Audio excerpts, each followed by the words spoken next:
Je suis très contente de vous savoir nombreux devant votre écran de télévision pour suivre les programmes de Canal 7, votre chaîne panafricaine. Messieurs et dames, bienvenue à votre émission Cet endroit, l'émission qui vous éclaire sur les questions et les problèmes de droit que vous rencontrez dans le cadre de ce numéro. Nous parlerons de la diffamation.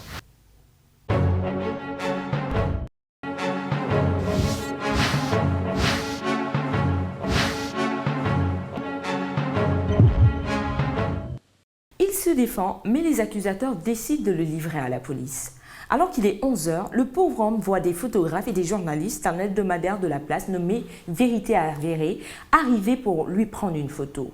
C'est un scoop. Le lendemain, il est relâché parce que la police affirme avoir mis la main sur le vrai coupable. Mais lorsqu'Andy Sylvain rentre chez lui, les femmes de son quartier l'insultent en ces termes « assassin, violeur ». Il est surpris. Mais en arrivant à son domicile, son frère lui montre la une du journal privé Vérité avérée qui a mis sa photo en titrant « Andy Sylvain, le violeur en série démasqué ». Il est dépassé et comprend la colère des femmes de son quartier. Son image a été salie, pire encore, traînée dans la boue. Face à cette situation, il décide d'attaquer en justice le journal Vérité avérée. Mais devant un tel cas, que prévoit la loi? La réponse dans un court instant.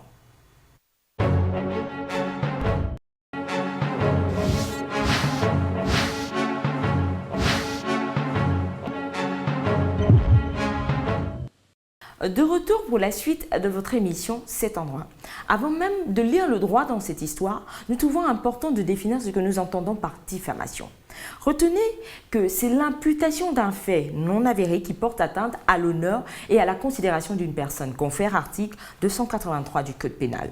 Revenons sur le cas que nous vous avons présenté, bien entendu celui de M. Andy Sylvain, ce jeune homme d'une trentaine d'années qui a vu son image être salie par un journal privé. Sachez que l'article 284, alinéa 1 du Code pénal gabonais dispose que quiconque, hors des cas prévus aux articles 157 à 162 se rendra coupable de diffamation envers un particulier, soit par un discours, cri ou menace proféré dans les lieux ou réunions publiques, soit par des imprimés vendus ou distribués, mis en vente ou exposés dans des lieux ou réunions publiques, soit par des placards ou affiches exposées au regard du public, sera puni d'un emprisonnement de 3 mois à 1 an ou d'une amende de 24 000 à 300 000 francs CFA ou de l'une de ces deux peines seulement.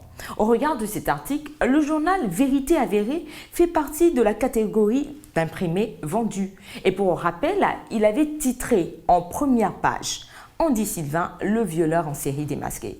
C'est une véritable preuve de diffamation, surtout que le vrai coupable a été arrêté. Si vous êtes un jour victime de diffamation, saisissez directement le tribunal avec une citation directe en précisant les mots qui ont été utilisés pour que les faits soient bien qualifiés. Mais attention, si la citation n'est pas précise et que le motif de la plainte a été mal choisi, vous risquerez de perdre votre procès. En somme, Monsieur Andy Sylvain a bien été victime de diffamation. Le journal privé Vérité avérée devra répondre du délit pénal qu'il a commis.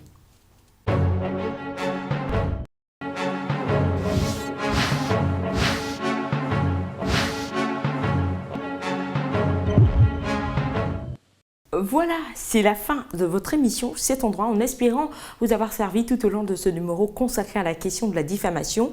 Je ne pourrais vous quitter sans vous rappeler que vous pouvez nous adresser vos propositions de thèmes sur Facebook/Cet endroit. Bonne suite du programme sur Canal 7, votre chaîne panafricaine. N'oubliez pas que nul n'est censé ignorer la loi. Au revoir et à bientôt.